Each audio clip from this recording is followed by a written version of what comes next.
माँ शब्द एक अनोखा सुकून, शांति, प्रेम, दुलार आदि को अनुभव करवाता है। बच्चे को 9 महीना पेट में पालना और फिर उसके बाद धरती पर आते ही बच्चे की हर हरकतों से उसके अंदर होने वाली भावनाओं को पहचान लेती है। एक डॉक्टर के पास डिग्री होने के बावजूद जो एक माँ अपने बच्चे के बारे में अनुभव कर सकती है, वो डॉक्टर नहीं। क्या खिलाना है क्या नहीं, बच्चे की देखरेख करते हुए माँ एक स्पेशलिस्ट बन जाती है।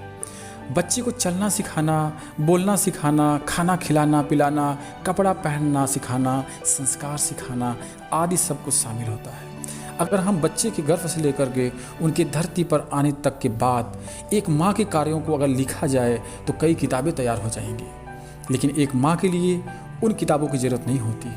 इसीलिए तो कहा गया है कि एक माँ बिना डिग्री के भी हमेशा टॉपर होती है। मुझे पता है कि एक माँ के बारे में जितना भी लिखा जाए वो कम होगा, लेकिन आज एक माँ के महान कार्यों के बारे में जिक्र करने जरूर चाहूँगा, जो हमें खुद भूखी रह करके भी खाना खिलाती है।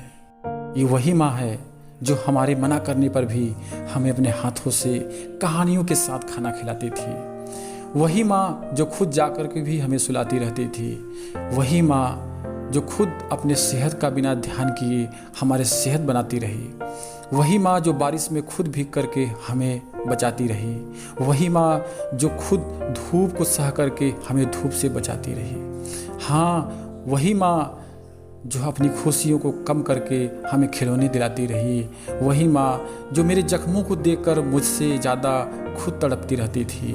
वही माँ जो हमारी गलतियों को छुपाती रहती थी। ये वही माँ है जो पापा की डांट से हमेशा हमको बचाती रहती थी।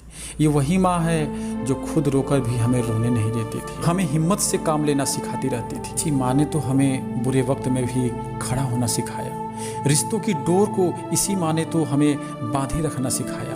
अपने दुख दर्द को अनदेखा करके इसी माँ ने तो हमें राजकुमारों की तरह पाला है। हमें बिना कहे हमारे दर्द को यही माँ तो देख पाती थी। दूसरों की नज़र से बचाने के लिए इसी माँ ने तो हमें अपने आंचल में छुपा के रखा। संकट की घड़ी में साहस देने का काम भी तो इसी माँ ने ही किया था। जब अपना कोई दोस्त नहीं होता तो इसी माँ ने खुद दोस्त बन करके हमें दोस्ती का एहसास कराया था। जब तक हम कुछ नहीं करते थे तब माँ ही सब कुछ थी। खुशियों और दुखों में हमेशा माँ ही याद आती थी। सभी ज़रूरतों को पूरा कराने वाली माँ ही उस समय थी। जब से हम समझदार हो गए, भूलने लगे उस अपने पहले दोस्त को जो माँ ही थी। हम भूलने लगे अपने जन्म देने वाली देवी को जो माँ ही थी। बुरा लगने लगा हर बात अब अपने माँ की। अब चिढ़ने लगे उस माँ की हर बातों से। गुस्सा आने लगा अब सब कुछ देने वाली उस माँ पर।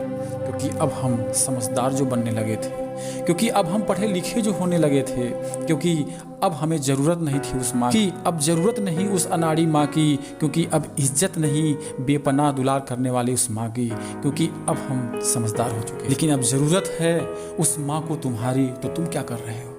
तुम्हारे चिल्लाकर बोलने से उसके कान कम सुनने लगे। तुम्हारे आंखों की क्रोध से उसकी आंखें धुंधली हो गई। तुम्हारे क्रोध और चिढ़न के डर से खामोश सी होने लगी। तुम्हारे क्रोध की आग से कुछ भूलने सी लगी। तुम्हारे पैसे की बोझ से उसका दम घुटने लगा। तुम्हारे कार से चलने से उसके चप्पल भी टूटने लगे। तुम्हारे शॉपिंग से उसके साड़ी में छेद भी दिखने लगा। तुम्हारे ऐसो आराम से उसे 2 पल का खाना भी नसीब नहीं होने लगा।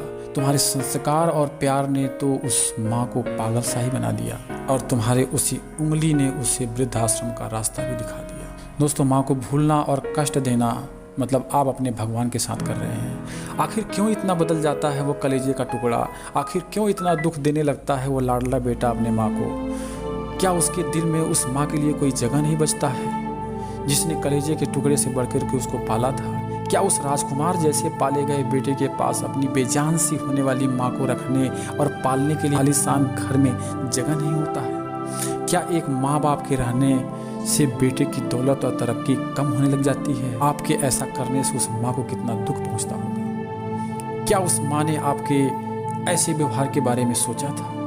क्या आप कभी माँ बाप नहीं बनेंगे? क्या सिर्फ उन्हीं के लिए आपके पास पैसे नहीं रहते? क्या सिर्फ उन्हीं के लिए आपके घर में जगह कम पड़ जाती है? क्या आपका बच्चा भी आपके साथ ऐसा करने लगे तो कैसा लगेगा?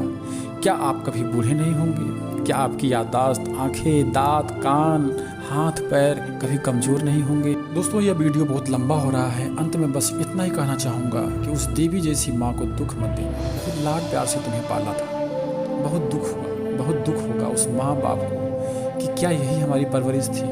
उन्हें जितना हो सके प्यार दीजिए, सम्मान दीजिए, घर में बड़े बुजुर्गों को सम्मान स्थान दीजिए। आपका समाज में सम्मान बढ़ेगा, आपके बच्चे के अंदर संस्कार पैदा होगा जो आगे चल करके आपका सम्मान और ख्याल रखेगा। वरना जैसा आप आज अपने बुजुर्गों यानी माँ बाप के साथ करेंगे, वैसे ही आपकी संतान आपके साथ करने वाली है। दोस्तों, लेते हैं अलविदा और मिलेंगे अगले वीडियो में। सुनते रहिए मेरी आवाज़ और मोटिवेशन के साथ।